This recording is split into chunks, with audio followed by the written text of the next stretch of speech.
So one of my favorite insights from our tradition is not really spiritually inspiring or intellectually clarifying. Actually, its ambiguity is its strength and its reflection of reality. Rabbi Akiva taught, all is foreseen by God, and yet free will is given to us. How can it be that God knows what we'll do before we do it, and yet we are still free to choose our path? It is in our consideration of this paradox that faith emerges. Paradoxes are as challenging and perplexing as they are necessary. For the world is not neatly divided into categories that are useful to us. That is not how this all works. Rather, it is in the gray and murky uncertainties of life that we define ourselves and live authentically in a messy, troubled world. Of all the horrors of the last few weeks in Israel and Gaza, few are more poignant and painful than images of the faces of children. Israeli children barbarically murdered in unimaginably gruesome ways, and those who were kidnapped, who stare out from posters pleading for their rescue, and Palestinian children whose limp bodies are pulled from destroyed buildings and whose dusty faces also plead for relief from conflict. The suffering of all children is perhaps the most unbearable outcome of war. And in Israel's necessary and unavoidable response to October 7th, these faces sear into our souls, reflecting the paradox of Jewish power in defense against evil, as much a moral imperative as it is a moral challenge. Our current moment of unprecedented sadness and fear, rage and frustration, heartbreak and pain, grows from this untractable paradox, one that plumbs the depths of our conscience and the core of our character. How do we fight an evil that forces us to kill the innocent? How do we defend against an enemy whose lust for our blood surpasses the love for their children? How do we balance righteous rage with care and compassion? In many ways, Israel's actions are the inevitable cost of war, as the innocent perish in the crossfire of even the most just and justified of conflicts. For how many Southern families were killed and uprooted by Union soldiers to cleanse the stain of slavery? And how many German babies were buried in the rubble of cities bombed by the Allies to defeat the genocide of Nazi Germany? And how many Japanese were obliterated at Hiroshima and Nagasaki to avoid a far bloodier and costlier invasion of mainland Japan? And how many innocent Palestinians will needlessly die as human shields to insulate the cowards of Hamas from Israel's response to an inhuman pogrom whose depravity has not been seen since the Shoah? Israel cannot live with a Hamas status quo on its border, as its leader just yesterday promised more October 7ths until Jews are annihilated. But to do so requires that we unintentionally bring suffering to other innocents. The 1,400 Israelis mass murdered, the boys of the IDF dying to defend their families in this moment, and the thousands of Palestinians who have suffered and died amidst Hamas's base of terror evoke revulsion and grieving from anyone with even a shred of decency or an ounce of humanity. And all are victims of Hamas's villainy, a treachery that must be met with courage, resolve, and power. Our struggle as Jews and as supporters of Israel is to balance that power with compassion, to measure the pursuit of justice against the quality of mercy. Our history and our values compel us to identify with the most vulnerable, an empathy emerging from our fate as civilization's timeless victims.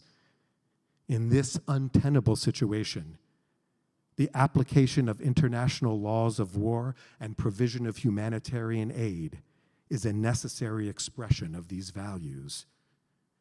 And yet, for the first time in more than 3,000 years, Our response to persecution and genocide is not to cower in our ghettos or trudge off into forced exile. At long last, we have the ability to respond resolutely, to fight for life and good, and to join the family of nations in combating these threats to us all. But our tradition does not glory in the exercise of power, even for a just cause, even when wielded by God. During our Passover Seder, as we recount the plagues on Egypt, we remove 10 drops of wine from our glasses, diminishing our joy rather than exulting in suffering, no matter how necessary for our liberation.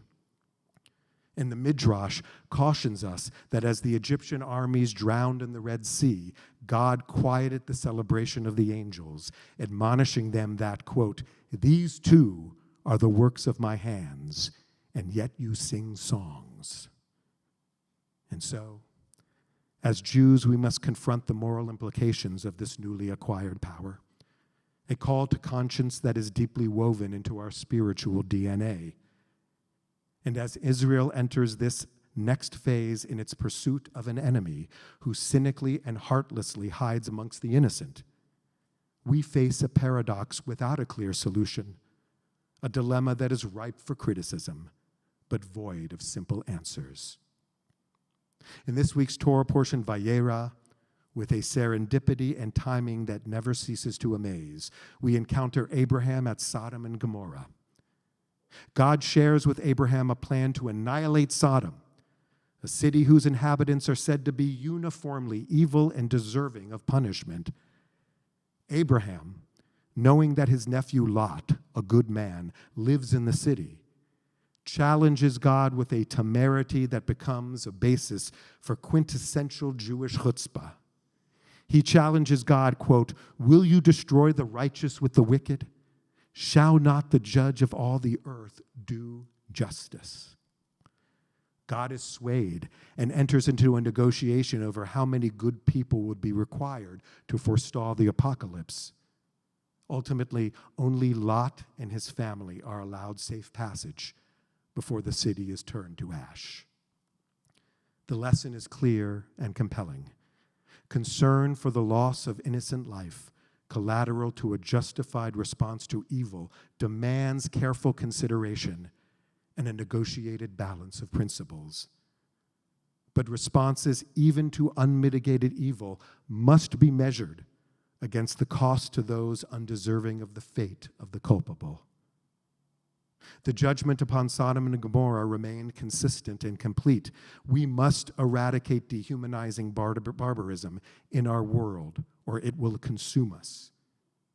But in doing so, we must never cease to strive to preserve our humanity, a humanity tested in the trials of this moment, a humanity not debased by our passions, but rather empowered by our principles, as we seek to protect and pass on a better world to our children.